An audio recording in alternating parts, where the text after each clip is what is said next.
Makes a driver down the outside, but Yellow Brick in full flight, well clear, and it's all Yellow Brick. Yellow Brick is too good, has won it by 2.5. Matty, firstly, welcome to the Gold Coast. You've made the move in the last week. We're in front of the stable star Yellow Brick, who's also made the move down here, and welcome to the Gold Coast Turf Club. Thank you. Yeah, it's an honour to be here, and I'm absolutely thrilled to have 20 horses here, especially to have Yellow Brick down here. You know, he's obviously our headline horse. We've had a lot of success with him, so I was very, very happy when Dad gave me the all clear to take him down here. I obviously ride all his work, so it was probably always going to happen that he'd come down here with me. But yeah, it's been great. Everyone's been so welcoming. We've really enjoyed the first few days here, so hopefully it keeps getting better. Feels like I could do the interview with him the way he's going at the moment.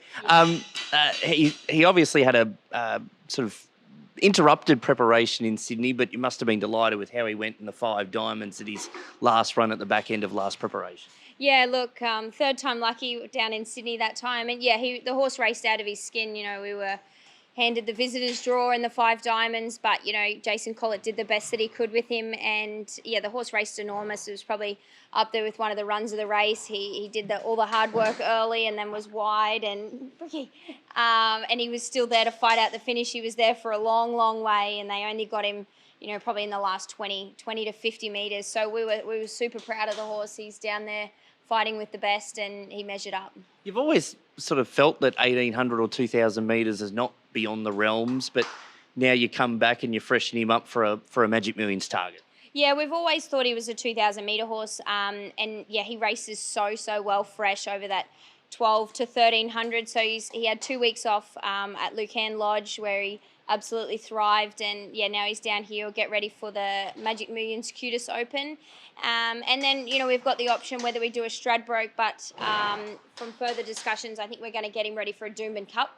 We believe that's going to be his grand final for the Queensland Carnival. So we haven't really looked much further than those 2 races. So what happens in between them, we'll just see how he pulls up after the Magic Millions race. Just explain to us, like here, he's got such a great temperament, but things have sort of gone wrong with travel to Sydney with his two trips down there previously. Yeah, he's things just didn't go to plan. His first trip down to Sydney, things didn't go right when he was down there, and then the last time he did end up with a virus the night before the race. But this time when we took him down, we tried to rule out as many things as possible with taking him down ourselves and things like that, and, you know, putting in the extra effort and doing that sort of stuff really paid dividends for us.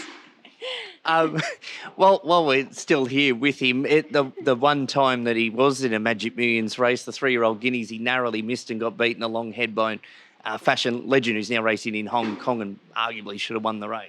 Yeah, look, that was a tough watch to say the least. But, you know, with the incentive that Magic Millions have with the ladies bonus, it felt like we won the race. So, you know, we went down by the narrowest of margins, and, you know, he's probably should have won a lot more races than what he has won. But, you know, he's always there in the finish, and we know exactly what we're going to get when we take him to the race. He's so honest and always tries. So what's the plan with him now? Will we see him in a trial pre the Magic Millions Cutis race, or will he just have a jump out or something like that? Yeah, he'll have a trial. And typically when he was trained in Toowoomba, he has an exhibition gallop. So I'll probably tee it up that I'll give him a look around here at one of the race days. And, yeah, but he'll have trial, maybe even have 2 trials and an exhibition gallop. But with only having the 2 weeks off and from such a big campaign that he had last time in, he comes up very quickly and he feels great underneath me. He's really enjoyed being here. He's been pig rooting and squealing going on the track every morning. So, yeah, I think he's loving the coast life just as much as I am. The Gold Coast lifestyle.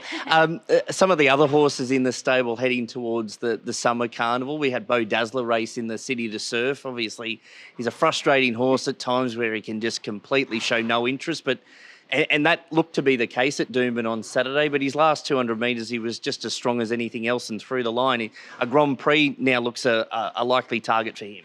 Yeah, you know, as you can see, like we've always thought he's a 2,000 metre. We bought him as a Derby horse, so he'll race in the Grand Prix, and then we'll most likely give him a little bit of a break or have a look at potential options in New Zealand with their carnival that's going on. He did travel so well there last year, so potentially there's those options, and then we'll get him ready for a derby. And there's a few horses here in the stable that we're going to try and hopefully have run Magic Millions Day. I'd ideally like Red Wave to win the shootout to get the wild card into the staying race on Magic Millions Day. And we've got a few other, it's ridiculous.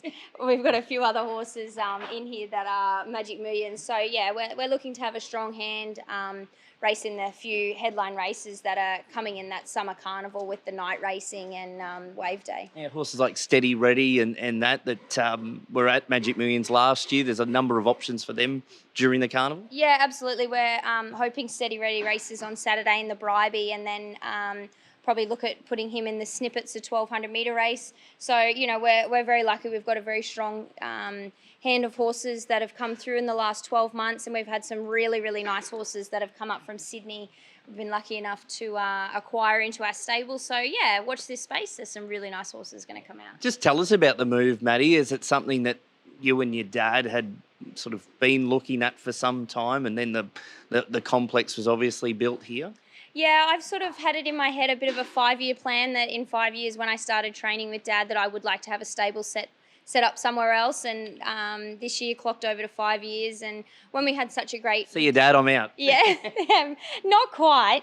But when we had such a great winter carnival, there were a few options flown around, and Dad and I spoke about it, and some really important people in our stable and connections to us. They said, well, if you don't do it now, when are you going to do it? So we contacted the club, and it's just kept going from there. But, you know, I'm so glad we made the move. It's a big step in the right direction for my career, we feel. And you never know, one day, hopefully the whole stable might be down here.